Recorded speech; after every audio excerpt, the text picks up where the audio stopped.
The movie opens with lonely British scholar Alethea while traveling to Istanbul, where she will give a conference about the connection between sciences and myths.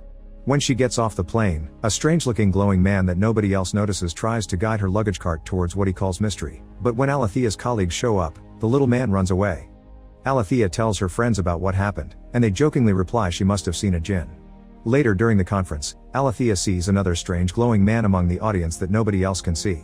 When she begins explaining that the old gods became what we know as science and old myths are now metaphors, the weird man calls it rubbish and jumps on her, making her pass out. She wakes up only minutes later and her colleagues take her to her room while the audience offers a round of applause. After the conference is over, Alethea goes downtown to visit antique shops, ignoring her friends' worry and promising she feels fine. In one of these many shops, she finds a curious little blue bottle and decides to buy it instead of anything fancier. The next morning in the hotel, she washes the bottle and finally manages to open it, which releases a djinn that takes up most of the room's space. After trying different languages, Alethea discovers djinn speaks Greek, and he gets to explain she mustn't fear him. He's beholden to her now and he'll grant her 3 wishes, although she can't ask for more wishes: eternal life, or the end of all suffering. While he talks, Jinn touches all the things around the room, turning on the TV and quickly getting to learn English through its transmissions. Then, Jinn asks Alethea for the wishes of her heart's desires, but Alethea is uncomfortable with the concept and needs to think about it. First, she shares part of her story that she's never told anybody. When she was a kid studying in an all-girls boarding school, she was already a very solitary person. One day, a mysterious supernatural boy began visiting her and keeping her company whenever she was having a hard time, telling her stories in a language only the 2 of them could speak. Not knowing for how long he'd stick around, Alethea began documenting everything about this boy, but the more realism she tried to insert, the more she started to doubt and she began feeling silly. After a while, she burned it all in the school furnace and since that day, she didn't see the boy anymore. The conversation is interrupted by the arrival of Alethea's breakfast, although she doesn't open the door until Jinn disappears. After putting on the "Don't Disturb" sign on the doorknob, Alethea turns around to find out Jinn has reduced his size and transformed the humble hotel breakfast into something more extravagant. To buy some time until she decides on a wish, Alethea asks how Jinn ended up inside her bottle, and he explains that's his 3rd incarceration because he's always been a fool falling for conversations with women. It all began when Jinn got in a relationship with his cousin Sheba, the queen of the land who was half Jinn and had a thick glade of black hair on her legs. Jinn was her plaything and her confidence, but he still felt free because he was allowed to come and go as he pleased. He hoped he could become her husband one day, but unfortunately, things changed with the arrival of King Solomon, who crossed the deserts just to woo her. Jinn warned Sheba against him, and she promised no mortal could ever conquer her, but eventually she gave in to his charms and even removed her leg hair with wax to spend the night with him after the wedding. However, Solomon could sense Sheba's connection to Jinn, and using his magic skills, he imprisoned him inside a brass bottle and tossed it to a bird that dropped it in the middle of the Red Sea. Jinns don't sleep, so for the first 100 years, he raged against his fate and prayed for freedom to every god under the sun. In the end, he tricked himself and prayed to remain in the bottle, hoping that pretending to yearn for nothing would get rid of the pain. Unfortunately for Jinns, not having wants is the closest thing to death. Now they're back on the topic of what Alethea's heart desires. She explains she's successful and has everything she needs, even if she has no children, parents, or siblings. She used to be married to a man she met at school, but after she had a miscarriage, their relationship broke and they got a divorce. Her husband moved out with a new lover, and to this day, Alethea still keeps a few of his things in a box in the house. Some time ago, her husband had told Alethea that she was incapable of reading feelings, and she agrees. The way her brain is wired makes her smart but also causes her solitude. This is why she likes stories, she can find feelings through them. Still, Alethea doesn't want her husband back, she felt freedom when she divorced.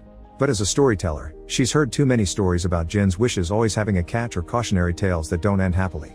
Jinn swears he's honorable, but Alethea doesn't listen and wonders if she can make no wishes at all. This causes Jinn to swell up in pain, confirming that wishes must be made to avoid bad consequences, and to prove the point further, Jinn tells Alethea the story of his 2nd incarceration. Fishermen found the bottle inside a fish, but because it was covered in a hard layer, they thought it was a rock and threw it away. The rock changed hands many times until it ended up as part of a wall, where Gultan found it while trying to climb up to spy on Prince Mustafa. Gultan lived as a slave in the palace's courtyard of the concubines and fainted when she opened the bottle to find Jinn. When she woke up, she quickly knew what to wish for. She wanted to be one of Mustafa's concubines. Jinn granted her the wish, and Gultan got to enjoy her new life after hiding the bottle under a heavy floor tile in a secret bathroom. While waiting for the other 2 wishes to come, Jinn wandered the place and learned about humans. That's how his attention fell on Hurrem, who was the Sultan's favorite slave. As a master manipulation, Hurrem sought to protect the throne in favor of her own sons instead of Mustafa, so she kept lots of eyes spying on the prince. Jinn worried Gultan could get caught in some awful political plan and tried to warn her, but she didn't listen and wished to become pregnant with Mustafa's baby. Meanwhile, the Sultan's warriors were worried about their leader becoming too soft for his position and were considering undermining him. Hurrem heard of this and told the Sultan that Mustafa was the one leading the soldiers in order to take the throne of his father, leaving the Sultan with a very hard choice to make. During all this, Gultan never tried to lay low. In fact, she paraded her swollen belly around the palace, certain that she was carrying the next prince. The Sultan heard about this and finally made his choice. He called Mustafa to his tent and killed him without even asking him about his loyalties. As soon as he learned of this, Jinn went to see Gultan to warn her they would come for her next and asked for the third wish, but she didn't believe him and run away straight into the assassin's hands. Jinn tried to help her, but one of the assassins was a follower of the devil Iblis and had the power to block him. Gultan was thrown into the sea, and while Jinn jumped to rescue her, it was already too late. Now, because of a third wish unperformed, Jinn was tethered to this world, unable to go to the realm of the jinn until he could find another master. Alethea finds this story very ironic because it's exactly the kind of cautionary tale she has been talking about, where you're taught wishing has bad consequences. Jinn points out once again that making no wishes equals dooming him, and continues his story to back up his reasoning. After Gultan's death, Jinn wandered as an invisible force while his bottle stayed hidden under the floor tile.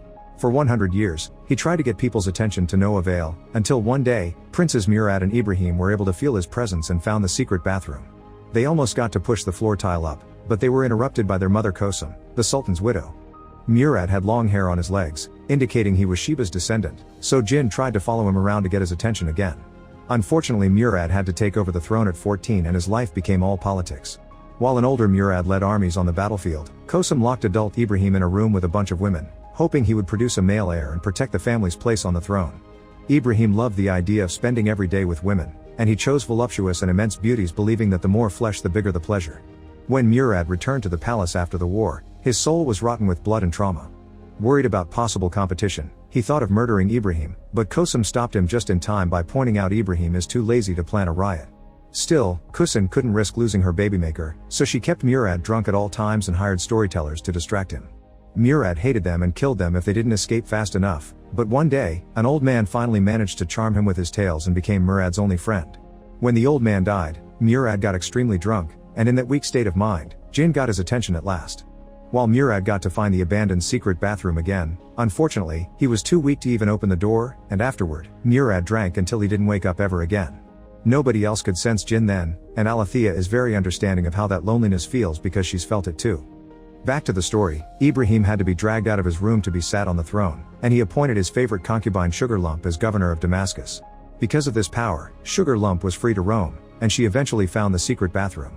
Her size broke the tile when she accidentally fell on it, allowing her to find the bottle. Sugar Lump didn't trust Jinn when he showed up in front of her since he kept begging for a wish and smelled bad. Thinking he could be a trickster, Sugar Lump wished Jinn was back in his bottle at the bottom of the Bosphorus. In Alethea's eyes, this story proves once again that wishing is a bad idea. She thinks she could give Jinn to another person more open to the idea, but Jinn refuses to get back in the bottle. Next, Alethea makes 3 quick wishes, but they're silly things, like wishing for a sip of her tea. Therefore they don't work, since the wishes need to be a heart's desire. An argument ensues where Jinn calls Alethea a coward, and in return, Alethea begins wondering if she should wish they never met. This causes Jinn to cry out, begging her to stop as his bottle breaks and a sudden force makes the electronics malfunction for a few seconds. Alethea guesses this has happened before, and Jinn proceeds to tell the third and final story. Zephyr was a foundling, married at 12 to a wealthy merchant much older than her. This merchant had 2 older wives that disliked fire, and she felt that everyone in the house, including the servants, was always mocking her. The bottle came to her as a gift from her husband, who saw it fall from a fish the cook was opening. After she was done satisfying him as thanks, Zephyr managed to open the bottle. Jinn quickly noticed how bright she was and shared his story with her, prompting her to share in return all the things she had built in her free time. Unfortunately, nobody took her seriously because she was a woman, and that judgment made her feel like a witch with unused power. Her first wish was to ask for as much knowledge as possible, and Jinn was glad to grant it by offering Zephyr piles and piles of books. To hide these books from her husband, they put them inside magic bottles. Jinn spent all his time with her, teaching her all kinds of sciences and languages, and they eventually fell in love.